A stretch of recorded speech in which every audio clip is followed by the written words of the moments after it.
Hello. I thought I'd do something a bit different. It doesn't involve singing or playing.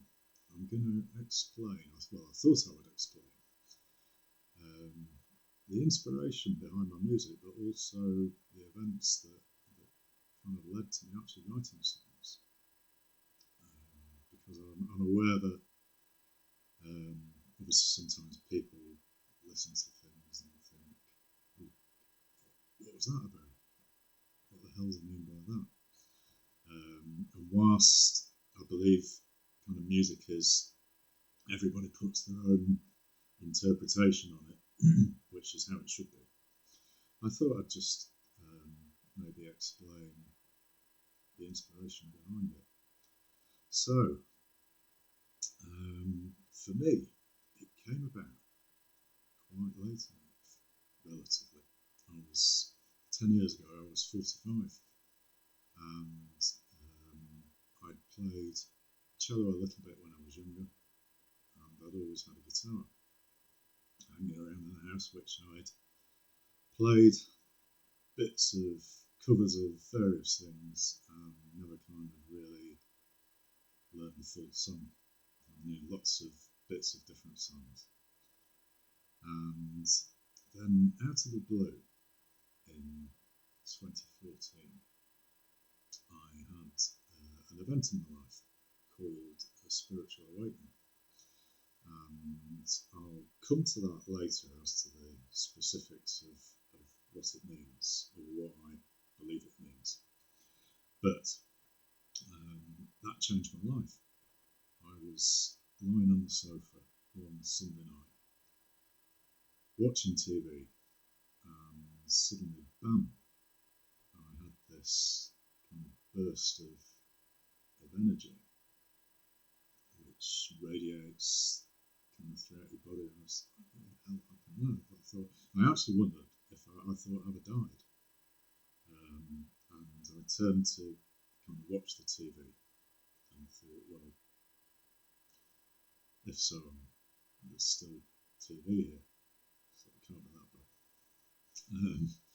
But it was the breaking of a dream that I had a long, long time in my life, probably from being late teens, as I used to go off to sleep at night, and I would find myself sat on this cliff top, looking down at the sea, with a kind of promenade and cars driving around underneath.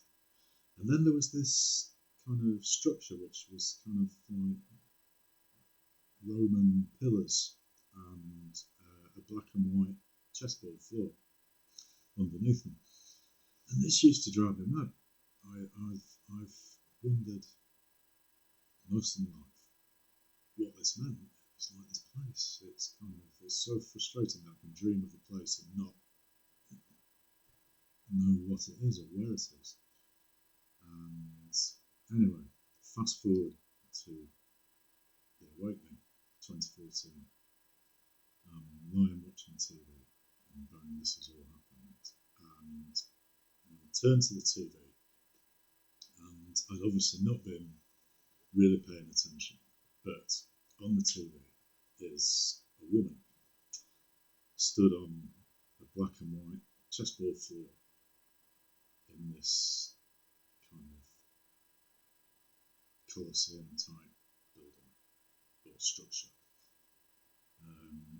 on a bay overlooking the sea. And I was like, wow, what's all this mean? And I didn't realise what it was at the time. I think it's that the actual initial moment is this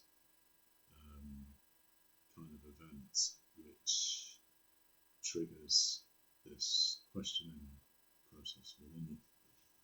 And I mean that's the black and white chessboard floor and the sea and all that became the inspiration for the song Prophecy on my album.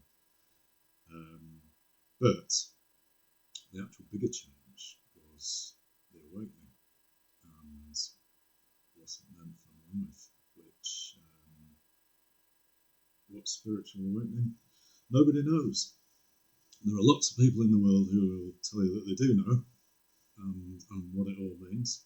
But I came up with very different answers to that. Hence the reason I started writing songs about it rather than trying to tell other people what it means.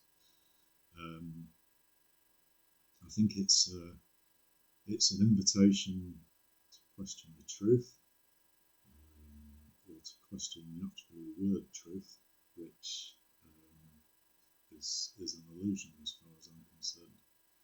Because I've used this analogy before: we live on a spinning ball of rock in the middle of this huge, vast expanse of space. We don't know where it begins, where it ends. We don't really know how we got here, where we go afterwards, if anywhere. And yet we have all the answers. And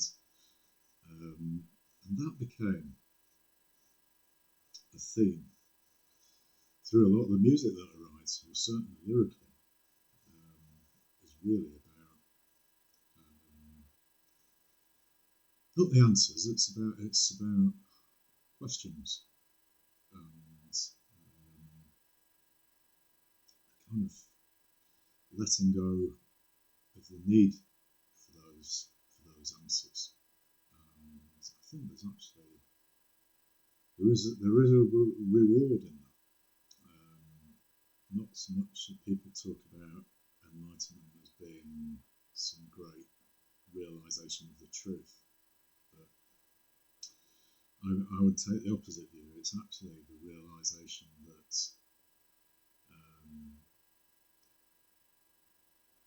we don't know the truth. We don't really need to know the truth. We can actually just get on and be happy and live our lives and do what we want. And there's actually great peace comes from that, from letting go of the need for the answers.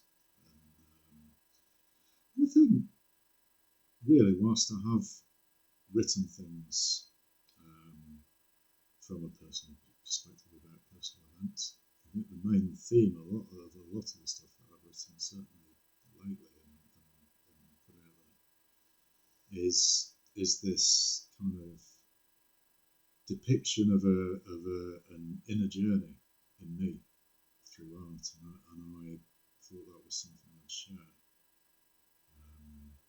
Not only through music, I've written a couple of books, not big ones, not with any big words, a poetry book and a book of quotes which are on Amazon. But it was really a means of kind of expressing what had happened to me, and I've tried to do that through expressing it in art rather than, when it first happened, I actually went at one stage to visit a monastery, and I'd kind of a Buddhist monastery, and seriously considered, it's quite a confusing time, confusing process, and I thought, God, is this it? It's kind of, this is my life. I'm going to have to be a monk. And when I arrived at this place, I think sometimes life will give you little pointers, if you see them. And I saw a lot of people there, but the happiest guy in the place was a guy who was actually outside doing the garden as a contractor, who waved and smiled, and I took that as my cue that maybe this is not a doorway that I'm going to go through. So I kind of came away from there and started writing music and writing songs which have tried to express that journey. So I thought I would share some of the reasoning behind it, and the inspiration with you. so that people get an idea of what I am and what it means to me. So if it chimes with you, thank you, and please feel free to say hello, drop us a comment, whatever underneath. And if you'd like to hear more of the story behind the songs, let me know. So thank you.